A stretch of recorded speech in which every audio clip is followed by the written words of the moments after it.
Morning, everyone. It is a 2020 11/17 today. I'm wanting to talk to you all about the gun ban in Canada, Trudeau's Liberal government gun ban. It goes further than just Trudeau's government. It goes right into the UN, and Trudeau has been playing hand in hand with the UN and their gun ban, which was a couple years ago. They started to ban all small arms and explosives and things because they're getting set to bring in world government, and they're trying to get rid of Trump because Trump is resisting that amongst his supporters, and trying to make America America again. So but basically, Trudeau is trying to take away any gun that could be used in self-defense against UN soldiers when they come in here and take over Canada. So the Mini 14, the Mini Ruger 30, the any assault style weapon, anything that they're trying to get rid of shotguns, even like your grandpa's pump action 12 gauge that he hunted ducks with.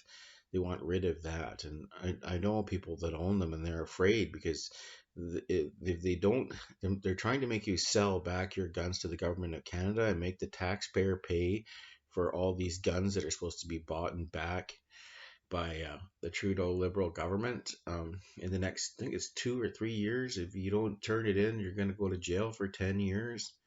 Um, because they consider you such a threat.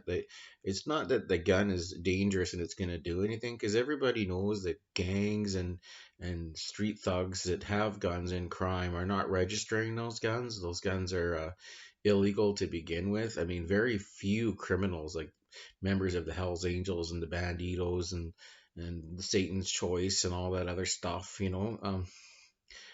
their guns for a crime were never registered, but they're the reason why their excuse to make these guns illegal for legal law-abiding gun owners. People that have like 3 background checks a day, just to carry their gun to the range to go target shooting and have all these ridiculous rules and things. But my dad was a gunsmith back in the 70s and 80s, and I can tell you that when you bought a gun, they didn't call it a high capacity magazine, or they didn't call it an assault rifle. It was just a rifle, and there wasn't the only thing that was restricted was handguns.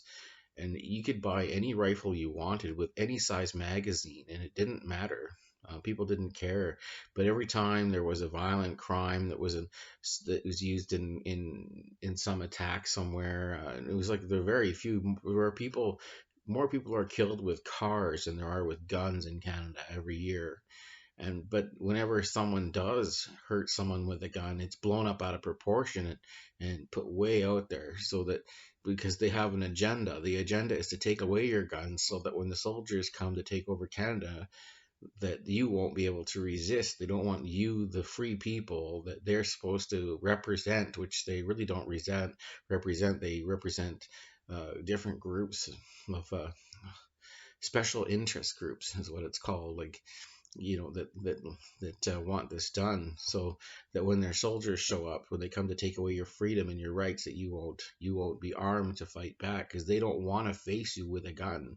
They're afraid of you. They're afraid of the people of Canada, because they know you're brave and you have a good heart and that you won't just surrender, but they don't really care, these special interest groups. And the RCMP, they're just going along with whatever the politicians say. And believe you me, the RCMP, they have guns with high capacity magazines at home that aren't registered and stuff. I know plenty of them, and a lot of them, even my brother-in-law, he's got like a Luger and all sorts of stuff. One of my old brother-in-laws is married to my sister, and he's a prison guard, and I'll tell you, he's got more guns that have high capacity magazines and things than anybody else I know. He's got like a whole safe full of them. And I'll tell you, they're not abiding by the gun laws, the RCMP. I mean, they're supposed to be immune to it because they're a law officer, but they're eventually going to come and take away the RCMP's guns too. They're with the leftist movements that are funded by secret organizations and things. Like, they want to take away the police's guns now and defund the police, and bust them down to social workers, so they can't help. Because if there's no police that are armed when they show up to defend you, then you have no defense. And eventually they want to take away the guns from the Canadian military too, and only produce guns for the world police in limited numbers. So they won't be, they want to take away all the guns eventually. So they do it incrementally though. They start and say, oh, this gun is dangerous, we'll take that one. Oh, that gun is dangerous, we'll take that one. But you know what? All guns are dangerous, but most of the people only hunt with them and target shoot. So most of the people don't deserve their guns taken away. But that's just it. Crime is used as the excuse. You see, that these guns have to be taken off the street so we can stop violent crime, which is very rare. It's very few people shoot people in Canada. But that's just it. You see, they want rid of your guns so that you won't resist. And if you resist, they plan to shoot you with a foreign soldier because they know that if a Canadian soldier faces you, he's less likely to shoot his own people in a revolt. He might take their side. Whereas if they bring in a blue helmet from another country who doesn't care about your country, doesn't care about your freedom and your rights, he will shoot you. So that's their plan, you see. So it's up to you. If I were you, I don't even own a gun. I don't have a gun, but like I said, my dad was a gunsmith, so I could make a zip gun pretty fast if I had to. But you know what? That's just it. You see, they just don't want you armed because they don't want you to resist. But if I were you, I'd take whatever guns that they're restricting or they're prohibiting and wanting to buy back and stick that somewhere where it's nice and warm.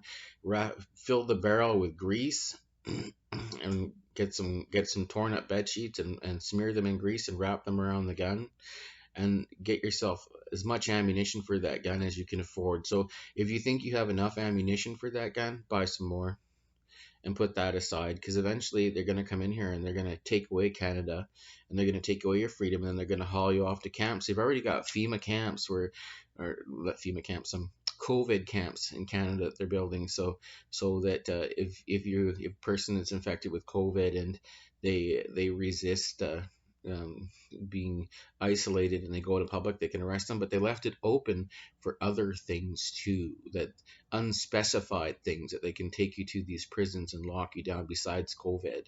So they're going to lock you in a prison with sick people for no reason, unspecified. So that's not very cool, is it?